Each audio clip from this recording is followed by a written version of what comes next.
Mine of knowledge کے معزز سامعین السلام علیکم۔ اس ویڈیو میں ہم آپ کو تاریخ کے عظیم ترین فتنہ منگول و تاتار جو مسلمانوں پر قہر الہی کے طور پر نازل ہوا، اس کو شکست دینے والے مسلمان ہیرو سلطان رکن الدین بیبرس کے بارے میں بتائیں گے کہ کیسے شیر دل مسلمان ہیرو نے، جو خاندان غلامہ سے تعلق رکھتا تھا، منگولوں کی کمر توڑ کر انہیں مسلمانوں کے عظیم رب اللہ سبحانہ و تعالیٰ کی کبریائی اور وحدت قبول کرنے پر مجبور کیا، اور جلد ہی منگول اسلام قبول کر کے دنیا میں پھیل گئے۔ تاریخ جانتی ہے کہ عین جالوت کے مقام پر تاتاری فوج کا تصادم سلطان بیبرس کی تلوار کے ساتھ ہوا۔ اگر یہ کہا جائے تو غلط نہ ہوگا کہ اس جنگ نے فتنہ تاتار کو ہمیشہ کے لیے کچل دیا۔ بیبرس کا خواب عالم اسلام کے لیے حیات نو کا پیغام بن گیا۔ نوجوانی میں غلام رہ چکے اور مصر کی مملوک یعنی غلاموں کی سلطنت کے چوتھے بادشاہ سلطان مصر و شام الملک ظاہر رکن الدین بیبرس نے سلطان سیف الدین قطز کے ساتھ مل کے منگولوں کو مورکہ عین جالوت میں تہس نہس کر دیا۔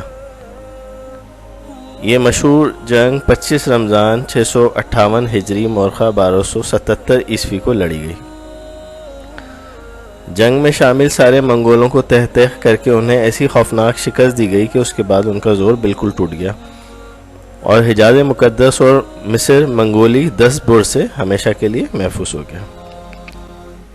عین جالوت فلسطین وہی جگہ ہے جہاں داؤد علیہ السلام نے جالوت کو قتل کیا تھا اور طالوت کے مختصر لشکر نے جالوت کے لشکر جرار کو شکست دی تھی۔ سلطان بیبرس نے مصر میں خلافت عباسی دوبارہ قائم کی، رسمی طور پہ ہی صحیح، جبکہ منگولوں نے بغداد کو تہس نہس کر کے خلافت عباسیہ کا بالکل خاتمہ کر دیا تھا۔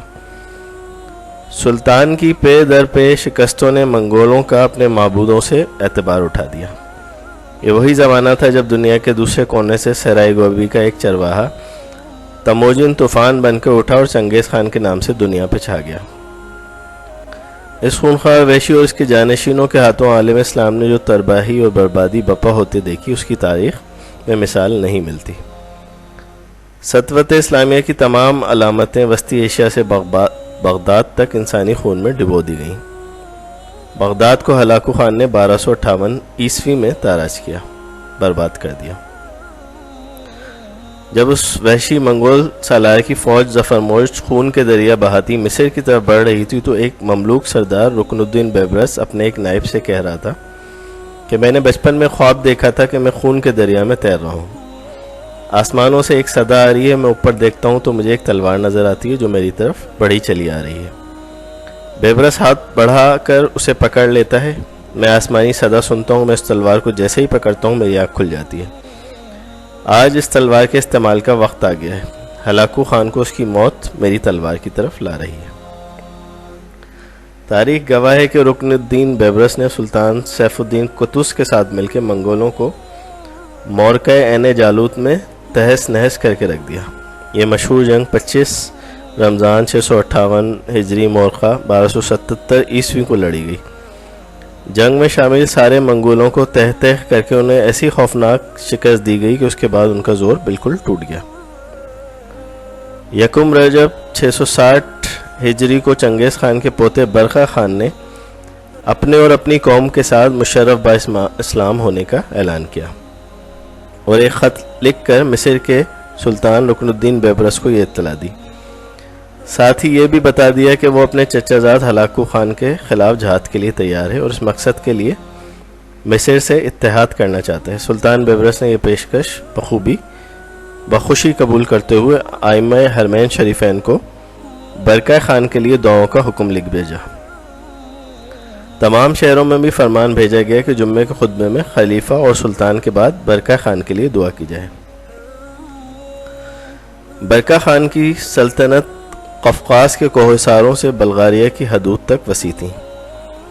ستمبر 262 عیسوی میں ہلاکو شام اور مصر پہ دوبارہ حملے کی تیاری کر رہا تھا۔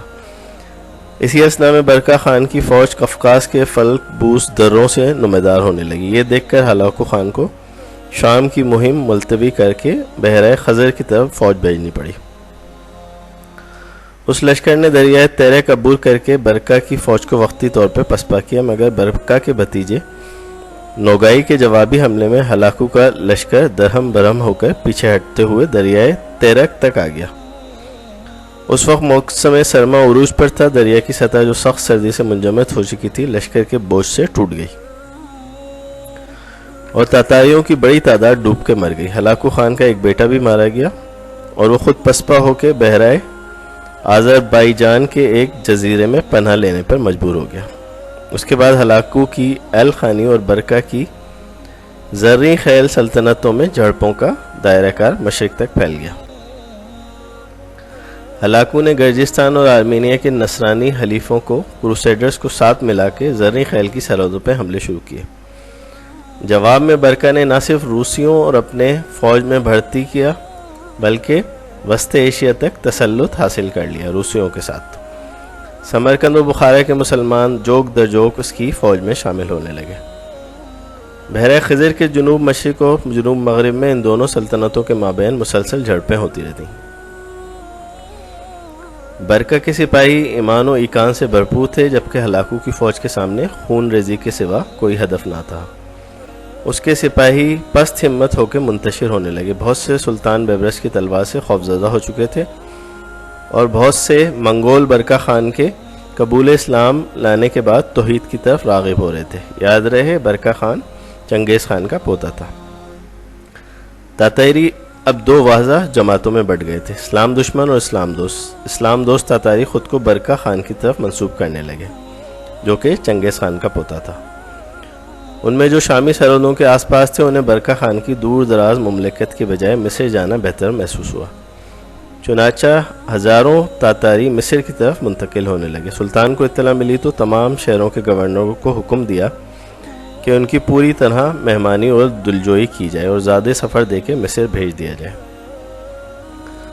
کچھ دنوں میں تاتاریوں کے کئی گروہ مصر پہنچے اور سلطان سے امان طلب کی۔ یہ تاریخ میں پہلا موقع تھا کہ تاتاری کسی غیر قوم سے امان مانگ رہے تھے، ورنہ اس سے پہلے ان کے ہاں ایسی کوئی مثال نہ تھی، وہ صرف مرنا اور مارنا جانتے تھے۔ سلطان نے ان کی بہت بڑی ضیافت کی، انعام و کرام سے نوازا اور رہائشیں دی۔ ان کی بڑی تعداد مشرف با اسلام ہو گئی۔ اس طرح ایک شفاق فاتح قوم، مفتوحہ قوم کی صورت میں ظاہر ہوئی اور اسلام کو اس کی مدد سے فتح سے ہمکنار کیا گیا۔ علامہ اقبال نے تاتاری منگولوں فتنہ تاتار کا نام دیتے ہوئے اور برکا خان کے مسلمان ہونے پر یہ شعر لکھا ہے: آیا فتنہ تاتار کے افسانے سے، پاسباں مل گئے کعبے کو صنم خانے سے۔ سبحان اللہ۔ اگر ہماری ویڈیو پسند آ گئی ہو تو ہمارے چینل کو سبسکرائب کر لیجیے اور بیل آئیکن کو کلک کر لیجیے۔ Thank you.